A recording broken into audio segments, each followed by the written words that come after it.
Halo guys dan teman-teman, kali ini saya mau share proses digital painting studi foto if JKT48. Untuk referensi fotonya saya ambil dari twitternya Kak If. Awalnya ini saya buat latar dulu ya. Warna-warnanya cenderung saya usahakan atau saya planning untuk agak-agak vintage seperti itu, warna-warna yang tidak terlalu saturasinya tinggi. Lalu untuk sketsa saya gunakan warna coklat di sini supaya masih agak ngeblend ya, supaya nanti ketika kita atau saya warnai itu mudah untuk sketsa itu membaur dengan warna-warna di atasnya. Selanjutnya saya pilih dulu beberapa warna. Saya usahakan agak berbeda dari foto aslinya. Untuk warna-warna yang gelap cenderung ke arah hitam, itu agak saya tambahkan unsur biru ke arah ungu ya. Kemudian saya siapkan lagi palet-palet warna yang lain, warna kulit, warna baju, dan turunannya ya. Di sini ada bajunya warna pink dan warna sedikit toska. Jadi saya siapkan toska yang lebih terang dan toska yang lebih gelap. Lalu di atas layernya itu saya buat blocking, enggak terlalu opak juga, jadi sedikit masih ada warna latar tadi masuk ke objeknya. Kemudian ini berasnya masih agak besar, masih mencari bentuk atau komposisi dasarnya. Saya sering mengcopy beberapa bagian dari referensi untuk lebih fokus ya. Nah, misalkan di sini bagian wajah dan kepala saya copy sebentar supaya jarak melihat referensi dan paintingnya nggak terlalu jauh. Di sini kadang-kadang saya juga memilih beberapa warna lagi seperti tadi ya. Jadi warnanya itu saya agak sedikit planningnya ubah gitu, lebih vintage, jadi mungkin kontrasnya nggak terlalu sekontras referensi. Flip lumayan sering saya pakai sih.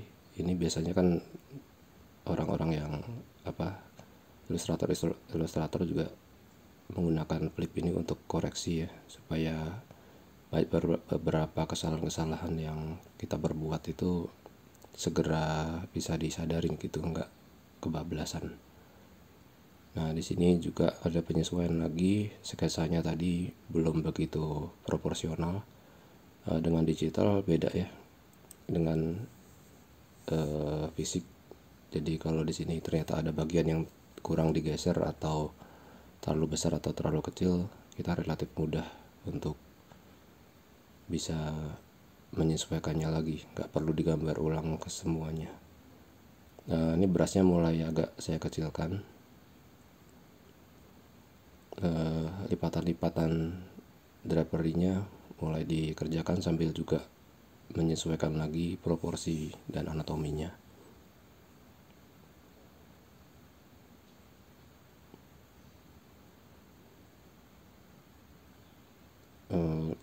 Mulai saya berikan highlight di beberapa bagian.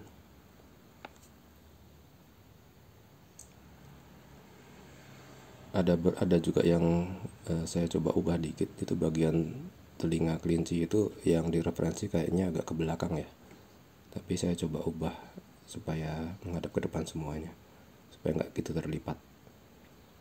Kemudian untuk rambut juga tadi blocking aja, sekarang mulai ada beberapa alur-alurnya, tapi nggak digambar per helai sih.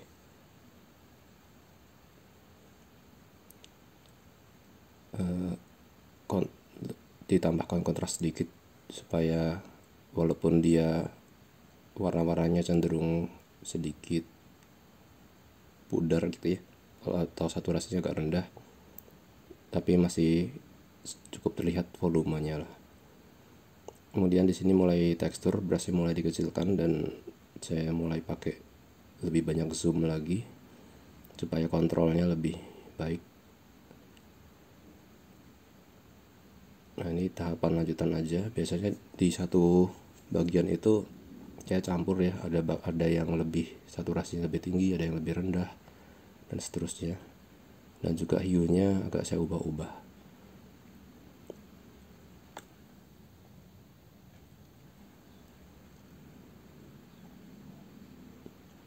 Saya lebih suka membuat sebuah gambar itu selesainya relatif bersama-sama ya. Jadi bukan kepala dulu selesai, kemudian lanjut ke leher, lanjut ke bahu, dan seterusnya. Tapi ya ini mungkin selera cara kerja kali ya. Jadi saya lebih suka berpindah-pindah gitu supaya selesainya bareng-bareng, jadi nggak jomplang ya. Misalkan satu bagian terlalu detail dan bagian lain terlalu kurang selesai. Tapi itu bisa juga sih sebenarnya kalau misalkan kita sengaja membuat kontras, satu bagian sangat-sangat detail dan sangat finish sekali, kemudian dikontraskan dengan beberapa bagian lain, itu memang sengaja kita buat sedikit agak rough atau ekspresif. Tapi untuk yang kali ini cenderung agak merata selesainya.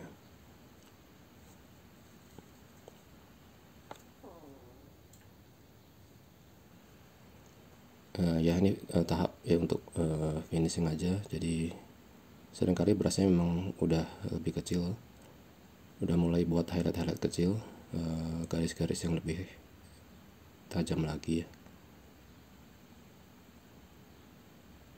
Beberapa bagian untuk membuat kilatan atau kilauan pada kain, saya berikan highlight yang di samping warna-warna yang lebih gelap, supaya kontras itu kan menimbulkan efek mengkilat ya.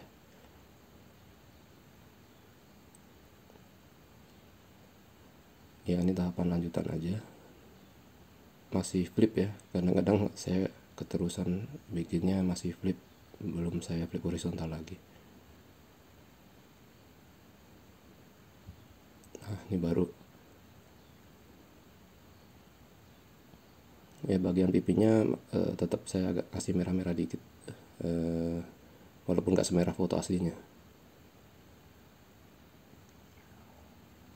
Kemudian overall brushnya memang menyisakan goresan-goresan brush ya. Jadi saya nggak pakai yang terlalu smooth gitu, supaya ya selera, sekali lagi mungkin selera ya, tekstur-teksturnya itu saya biarkan.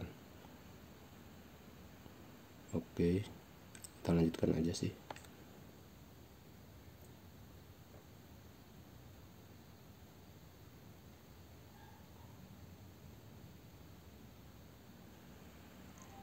Iya, bagian hitamnya pun saya di sini nggak pakai yang sangat hitam ya. Jadi mungkin sangat gelap tapi nggak sampai yang 100% hitam. Nah ini saya mulai lihat kira-kira keseluruhan ini, gambar ini kalau selesai mau seperti apa, termasuk ke latar ya.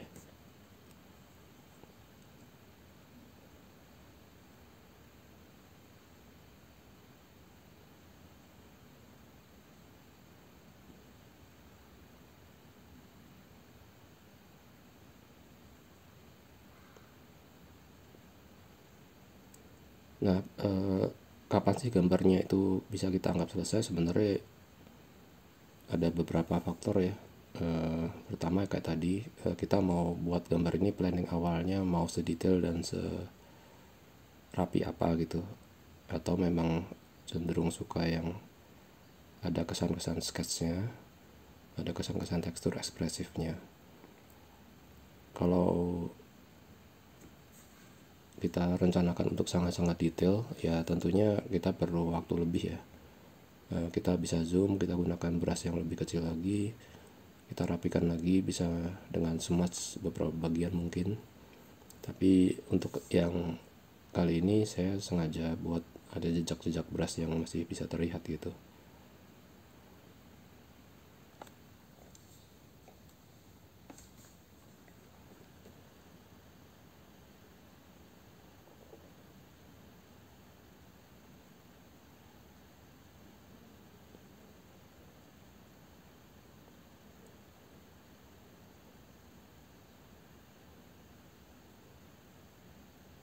Nah, ini contoh yang kalau misalkan kita pengen dia lebih detail lagi ya, sebenarnya bisa aja dengan brush yang lebih kecil lagi, dengan zoom in yang lebih dekat lagi gitu. Kita bisa aja sih buat dia sangat detail. Tapi sekali lagi itu tergantung dari selera kita ya. Ya, kurang lebih itu garis besar yang bisa saya share. Terima kasih teman-teman semua sudah melihat video ini. Sampai bertemu di video yang berikutnya lagi.